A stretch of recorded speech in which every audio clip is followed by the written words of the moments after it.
Welcome back to my channel. आज मैं आपको सी सेट की फाइनल ट्रिक देने जा रहा हूँ।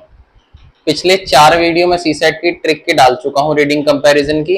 ये जो ट्रिक है ये फाइनल ट्रिक है। ये ट्रिक क्या है कि एक पैसेज से अगर 2 से 3 क्वेश्चन पूछे जाते हैं तो उन्हें कैसे टैकल करना है। सबसे पहली बात, जब एक पैसेज से 2 से 3 क्वेश्चन पूछे जाए, आपको ये नहीं सोचना कि जो आंसर आपने फर्स्ट क्वेश्चन में निकाल लिया वही सेकंड क्वेश्चन थर्ड क्वेश्चन में सेम फॉलो करेगा। आप उस आंसर से 1 से 2 एलिमिनेट कर सकते हो, लेकिन आपको बाद में कॉमन सेंस की जरूरत पड़ेगी। आपको जब भी एक पैसेज से 3 क्वेश्चन आए ना, तो सबसे पहले एक्सट्रीम स्टेटमेंट देखना, क्योंकि उसमें सबसे ज्यादा एक्सट्रीम स्टेटमेंट दी जाती है। या तो ओनली अर्बन को फोकस करेगा, या ओनली गवर्नमेंट को फोकस करेगा, या ओनली एजुकेशन पे फोकस करेगा, ओनली फार्मिंग पे फोकस करेगा। एक तरीके से जो 2 चीज एक साथ चलनी चाहिए वो एक को ऊपर रख देगा, दूसरी को नीचे रख देगा। इस टाइप से फोकस करता है। ठीक है, मैं आपको बताने वाला हूँ किस टाइप से आपको ट्रिक करनी है। ठीक है, स्टार्ट करते हैं।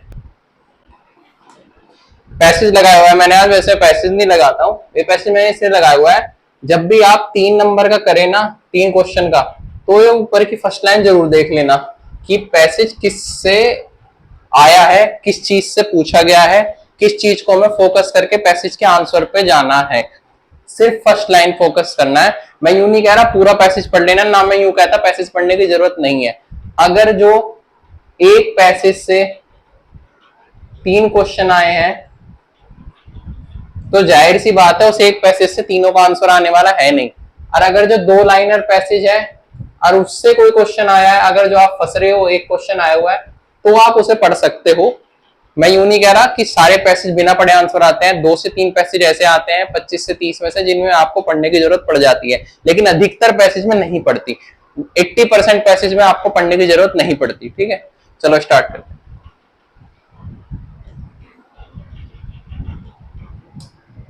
अब ये उसी का है।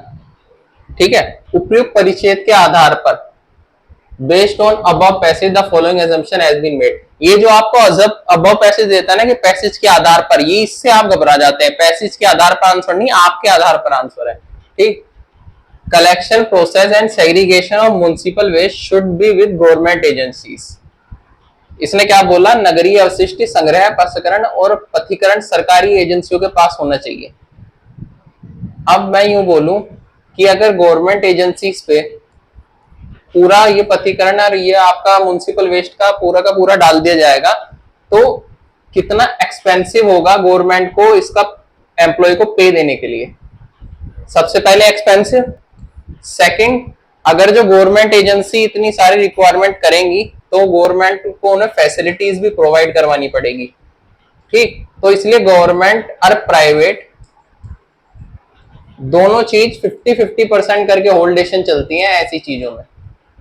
कुछ चीजें ऐसी है जिसमें वो प्राइवेट नहीं गवर्नमेंट डाल सकती, इसलिए वो पूर्णतः गवर्नमेंट होती है। जैसे हम जिसकी चीज की तैयारी करिए, union public service commission, CGL वगैरह, ये सब चीज पूर्णतः गवर्नमेंट होती है, क्योंकि इसमें प्राइवेट हस्तक्षेप नहीं हो सकता, क्योंकि आंतरिक सुरक्षा पर आ जाती है। ठीक, तो ये तो गलत होगा, ये तो गलत होगा भाई, क्योंकि इसमें ओनली गवर्नमेंट एजेंसीज बोल दिया। अब मैंने आपसे क्या कहा था, या तो ओनली अर्बन या ओनली रूरल्स या ओनली डेवलपिंग, ऐसा आ जाए तो अधिकतर 99% चांस है वो एक पैसे से 3 क्वेश्चन वाले में गलत होता है। ठीक, फर्स्ट टाइम में resources recovery and recycling required technology input that can be best handle by private sector. इसने क्या बोला, टेक्नोलॉजी इनपुट प्राइवेट सेक्टर ही बेटर हैंडल कर सकता है। लेकिन अब मैं आऊं, जो उन्हें लाइसेंस देता है प्राइवेट सेक्टर को, वो भी तो गवर्नमेंट सेक्टर ही है। गवर्नमेंट सेक्टर ही तो प्राइवेट सेक्टर को लाइसेंस प्रोवाइड करवाता है। अगर जो खाली प्राइवेट सेक्टर चला पाएगा तो उसे पहली बात तो लाइसेंस नहीं मिलेगा, दूसरी बात वो अपनी मनमानी से चलाएगा न्यू टेक्नोलॉजीज को, ऐसा नहीं हो सकता ना। तो इसलिए गवर्नमेंट का भी रूल होने जरूरी है चीजों में, गवर्नमेंट के रूल होने, क्योंकि रिकवरी रिसाइकलिंग रिक्वायर्ड टेक्नोलॉजिकल, ऐसे तो भाई वो सारी रिसाइकल के खुद के प्रोडक्ट करेगा नहीं करेगा वो भी हमें नहीं पता होगा कि उन्हें करा है नहीं करा। तो इसका आंसर होगा डी। अब आप इसमें क्या देख लेना, एक तो खाली गवर्नमेंट एजेंसीज, प्राइवेट एजेंसीज और रिकवरी रिसाइकलिंग। रिसाइकलिंग इसमें एक मेन मुद्दा है, रिसाइकलिंग, तो यही आपका सेकंड क्वेश्चन में फॉलो करेगा। ठीक है, इसका आंसर डी है भाई। ठीक, डी। चलो, which of the following statement reflects crux of passage, निम्नलिखित कथनों में कौन सा है किस परिच्छेद ग्रम के रूप में प्रतिबद्ध करता है। ठीक, अब मैं इससे अब पैसेज फिर से बोलूं, अब पैसेज नहीं, आपके रूप में करता है। ठीक, नगरीय ठोस अपशिष्ट से ऊर्जा का जनन महंगा नहीं है। Generation of energy and municipal solid waste is inexpensive.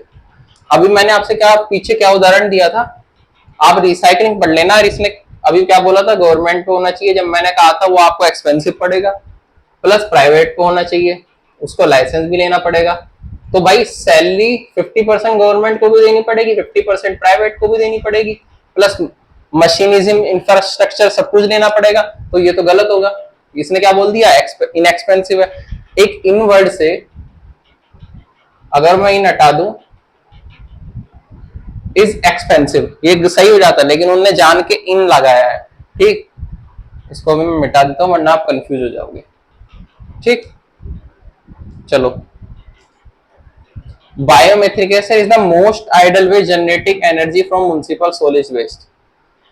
जैव मैथन नगरीय ठोस अपशिष्ट का ऊर्जा के जनन का सर्वाधिक आदर्श तरीका है। सर्वाधिक आदर्श तरीका यानी इस तरीके को कोई आगे बीट नहीं कर सकता, ना कर पाया है ना कर पाएगा, और इसकी बराबर में भी कोई और तरीका नहीं है। जहां भी आपको ये स्टेटमेंट मिले ना, सर्वाधिक, ओनली, सोली, ओनली बेस्ट वे, ये स्टेटमेंट अधिकतर गलत होती है, 99% चांस है गलत होने के। सर्वाधिक यानी ओनली यही तरीका है, तो इसको हम गलत करेंगे। ठीक, इसको गलत करेंगे। Segregation of municipal solid waste is the first step to ensuring the success of waste to energy plants.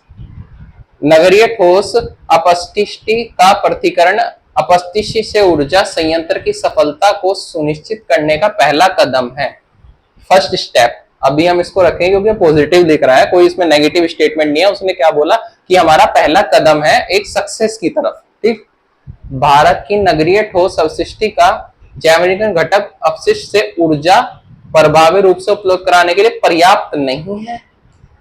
The biodegradable component of India municipal solid waste is not advocate provide energy from municipal waste. अब मैंने क्या बोला, first में क्या बोला उन्होंने, private कर सकती है।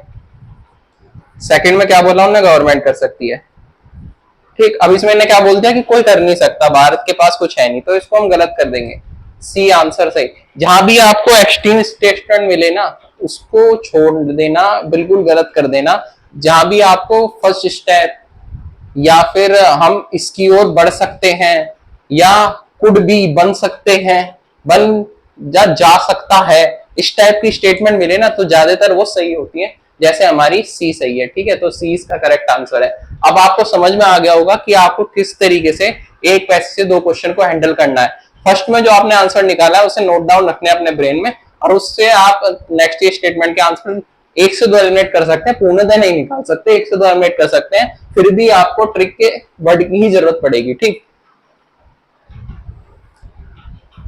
ये 2000 मेरे ख्याल से वो 23 का था, नहीं ये 23 का है, वो 24 का था। ठीक, ये क्लास 8 के स्टूडेंट 30 ईयर के बारे में बोल रहा है।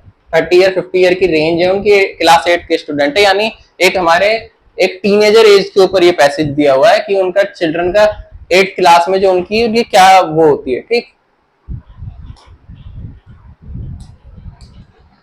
For effective school education parents have greater role than the government. Effective school education, school education में अगर पेरेंट्स का ग्रेटर रोल है भाई, तो फिर गवर्नमेंट का क्या रोल है? गवर्नमेंट के स्कूल क्यों चल रहे हैं? अगर जो स्कूल एजुकेशन को भी पेरेंट्स को ही देना पड़ेगा, तो वो फीस क्यों दे रहे हैं उनकी? गवर्नमेंट स्कूल में क्यों पढ़ा रहे हैं? तो गलत। मैंने आपसे अभी थोड़ी देर पहले क्या समझाया था, सोलली उनने क्या रख दिया, पेरेंट्स का ग्रेटर रोल, गवर्नमेंट का कुछ रोल नहीं है। फिर मैंने आपको क्या बताया, 50-50 दोनों चलते हैं। ऐसी चीजों में जब भी ये आपको दो चीजों के बीच में चुनने को देना, तो वो क्वेश्चन अधिकतर गलत होगा। ठीक, school circular that confirm that today requirement and is uniform the entire country में address the issue brought out. Entire country यानी पूरी का पूरा देश, ऐसे स्कूल पाठ्यक्रम जो आज की उपेक्षा के अनुरूप है और पूरे देश के लिए एक समान हो, प्रकट की गई समस्याओं का समाधान कर सकते हैं। बिल्कुल गलत। कोई स्कूल भाई सीबीएसई का भी है, कोई आपका आईसीएस बोर्ड भी है, कोई यूपी बोर्ड भी है, अधिकतर बोर्ड है, कोई संस्कृत बोर्ड भी है। सिर्फ एक समस्या का निवारण सारे समस्याओं के निवारण को कर सकता है। हर किसी की अलग समस्या होती है, तो एंटायर, जहां पे एंटायर संपूर्ण, टोटली, ऑलवेज आ जाए ना, तो समझ जाना वो स्टेटमेंट गलत है, उसको गलत कर देना। जैसे ये गलत है, फर्स्ट भी गलत है, सेकंड भी गलत है, इसका आंसर भी डी है। मैंने आपको बताया ना भी, जो दो चीज का कंपैरिजन हो ना, फिर वो चीज आपको गलत की तरफ लेके जाती है। क्यों? क्योंकि उसने जानबूझ के आपको कंपैरिजन चुनने को बोला है, कि उन दोनों के बीच में कंपैरिजन आपको डाला और आपको बताना है कि इनमें से कौन अच्छा है। ऐसा नहीं हो सकता, आपको दोनों चीज साथ में लेके चलनी होती है, अलग अलग नहीं लेके चल सकते। और याद रखना, यूपीएससी कभी भी नेगेटिव में आंसर नहीं देगा अपने पैसेज का, हमेशा पॉजिटिव में आंसर देगा। नेगेटिव में आंसर वो नहीं देगा, ना गवर्नमेंट की आलोचना करेगा, ना पेरेंट्स की आलोचना करेगा, ना अर्बन की आलोचना करेगा, ना फार्मिंग की आलोचना करेगा। जो पॉजिटिव होगा उसे ही आंसर देना। पिछले 5 साल के पैसेज उठा लेना, इस ट्रिक को लगा लेना, और जो पेपर दे के आओ ना, ये ट्रिक अगर जो लग जाए ना, तो बस मेरे को आगे कमेंट कर देना, मैसेज कर देना, मैं वही खुश हो जाऊंगा कि भाई आपको समझ में आ गया और आपका फायदा हो गया। Total erection of property in the country will resolve the issue under performance of our school. फिर से टोटल इरेक्शन, अभी मैंने यही वर्ड बताया थोड़ी देर पहले आपको, गलत। इसको पढ़ने की भी जरूरत नहीं है ऐसे क्वेश्चन को, जहां पे एक्सट्रीम वर्ड आपको दिख जाए। Monastery instantly of parents and teacher is a strategy to improve the children academic performance. माता पिता और शिक्षकों की मौद्रिक प्रोत्साहन देना बच्चों को शैक्षिक अकादमिक पोजीशन से सुधार लाने का एक रणनीति है। चलो अब इसको हम पॉजिटिव में रखते हैं, क्योंकि इन्हें दोनों को बता दिया, टीचर और पेरेंट्स। ठीक। सार्वजनिक नीति यह सुनिश्चित होनी चाहिए कि युवाओं के सामर्थ्य और उपलब्धियां उनकी उपेक्षाओं के अनुरूप हो। पब्लिक पॉलिसी, पब्लिक पॉलिसी यानी हमारी योजना बोल दें, या गवर्नमेंट की तरफ से पॉलिसी इंश्योर होनी चाहिए कि achievement of young people are align with their expectation, कि अचीवमेंट जो उनकी हो वो उनकी जॉब्स के एक्सपेक्टेशन पे खड़े उतरे। ठीक, उनके जो उन्होंने अपने फ्यूचर प्लान सोचे हैं उन पे खड़े उतरे। ये पैसेज एक तरीके से ये बोलना चाह रहा है। India is not going to take advantage of demography defined and some school pass out go back to agriculture. इसने क्या बोला कि जब तक कुछ स्कूल आपूर्ति बच्चे स्कूल पास आउट कृषि को वापस नहीं जाएंगे। अब इनने क्या बोला देखो, कुछ लिख के इनने स्टेटमेंट यहां तक अब ठीक थी, स्कूल के बच्चे पास आउट कृषि में वापस नहीं जाएंगे। फिर इसने क्या बाउंड किया, एग्रीकल्चर में वापस नहीं जाएंगे। अब भाई हम किसी पे बाउंडेशन थोड़ी डाल सकते हैं, आपको एग्रीकल्चर में वापस जाना ही जाना पड़ेगा, वो नहीं जाए उसकी मर्जी है। और ऐसा तो है नहीं कि अभी अगर जो नए बच्चे जो पढ़ रहे हैं वो एग्रीकल्चर में नहीं जाएंगे, एग्रीकल्चर चाहेगा नहीं, अब तक भी चल रहा है, वो भी खा रहे हैं, हम भी खा रहे हैं। ठीक, तो ये भी गलत होगा। इसका आंसर जो होगा मेरे हिसाब से फर्स्ट बी और सी में से एक होना चाहिए। तो मेरे हिसाब से इसका आंसर सी है, क्योंकि इसमें क्या बोलते हैं, शुड इंश्योर, इंश्योर कर सकती है। इसमें क्या बोलते हैं, teacher is a strategy improve children academic performance. इसने क्या बोला, एकेडमिक परफॉर्मेंस टीचर इंप्रूव करेगा। ये गलत है। ये ऐसे क्वेश्चन होते हैं जो 50-50 में आपको फंसा सकते हैं, क्योंकि अपर मॉडरेट होते हैं। लेकिन मैं आपको क्या बता रहा हूँ, जहां भी शुड भी या फिर एक्सपेक्टेशन पे खड़े उतरे या आगे की फ्यूचर स्टेटमेंट बजाय उससे सही कर देना आप, फ्यूचर स्टेटमेंट को देखते हुए। उम्मीद है आपको मेरी अब ये ट्रिक समझ आ गई होगी। पिछले साल के पेपर उठाना और ये ट्रिक लगा के देखना, और जो मैंने आपको वर्ड बताए ना, टोटल, ऑलवेज, इरेक्डेशन, इनको देखते एलिमिनेट कर देना और फिर आंसर निकालना। ठीक है, थैंक यू सो मच।